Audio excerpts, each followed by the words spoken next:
വിശുദ്ധർ ജീവിതം നയിച്ചത് എന്തിൽ വിശ്വസിച്ചാണ്? ദൈവവചനം.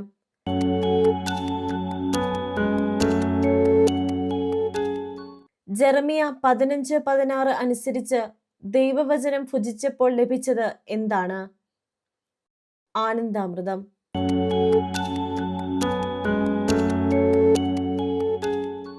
ദൈവവചനം ദേവദാസി കൊളേത്താമയ്ക്ക് എന്തുപോലെയായിരുന്നു? ആനന്ദാമൃതം.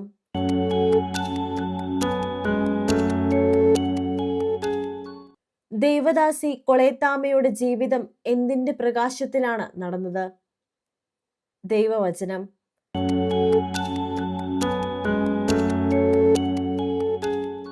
ഹോസിയ പ്രവാചകനിലൂടെ ദൈവം എവിടേക്കാണ് വശീകരിച്ചു കൊണ്ടുവരുമെന്ന് അരുളി ചെയ്തത്?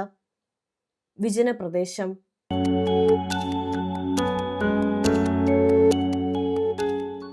വിജനപ്രദേശത്ത് വെച്ച് ദൈവം അവൾക്ക് നൽകും എന്ന് പറഞ്ഞത് എന്താണ്? മുന്തിരിത്തോപ്പുകൾ.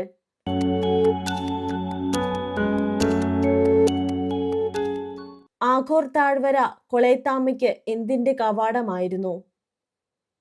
പ്രത്യാശ.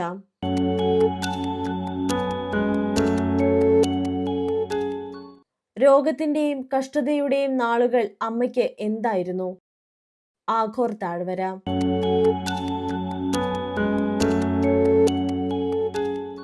ജീവിതത്തിന്റെ പരീക്ഷണങ്ങളെ കൊളേത്താമ എന്തിലേക്കുള്ള ചവിട്ടുപടികളാക്കി ഉയർത്തി? സ്വർഗീയ ഭവനം.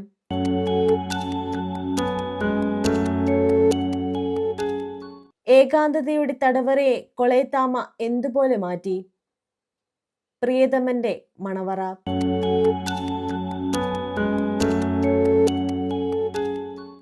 ആരാണ് പിന്നിലുള്ളവയെ വിസ്മരിച്ച് മുന്നിലുള്ളവയെ ലക്ഷ്യമാക്കി മുന്നേറാൻ ഉത്ബോധിപ്പിച്ചത്?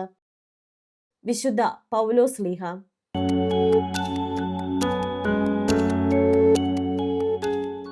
വിശുദ്ധ ഫൗസ്റ്റീനയുടെ ഡയറിയിൽ തന്റെ ആത്മാവ് ഏത് അവസ്ഥയിലാണെന്നാണ് എഴുതിയത്? കൊച്ചുകുട്ടി.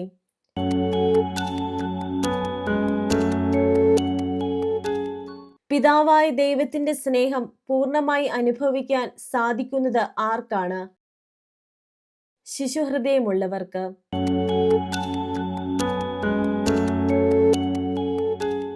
ഫ്രാൻസിസ് പാപ്പായുടെ 3-ാമത്തെ അപ്പസ്തോലിക പ്രബോധനം ഏതാണ്? ആനന്ദിച്ച് ആഹ്ലാദിക്കുവിൻ.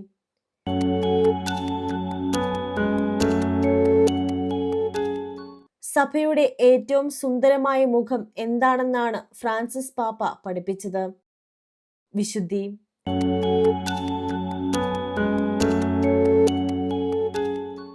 സഭ സുന്ദരിയാകുന്നത് എന്തുമൂലമാണ്? ആന്തരിക പരിശുദ്ധി.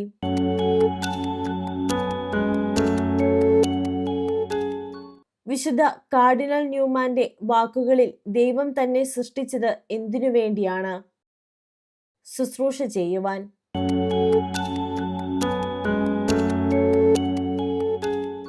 കർത്താവിന്റെ നിസ്സീമമായ കരുണയിൽ ആശ്രയിച്ച് അമ്മ എന്തിന്റെ സാക്ഷിയാകാൻ ശ്രദ്ധിച്ചു? ദൈവകാരുണ്യം.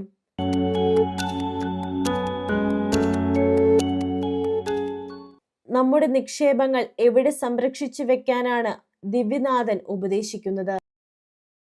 സ്വർഗം.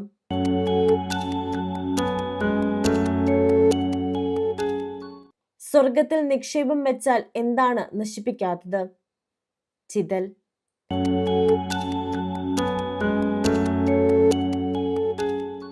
സ്വർണ നാണയങ്ങളെക്കാളും വിലയേറിയത് എന്തായിരുന്നു? ത്യാഗങ്ങൾ.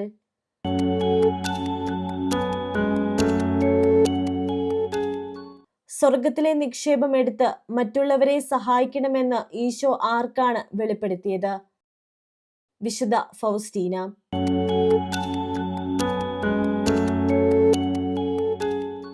ദൈവവചനത്തെ പാദങ്ങൾക്ക് വെളിച്ചവും പാതയിൽ പ്രകാശവുമാക്കിയത് ആരാണ്? ദേവദാസി കൊളേത്താമ.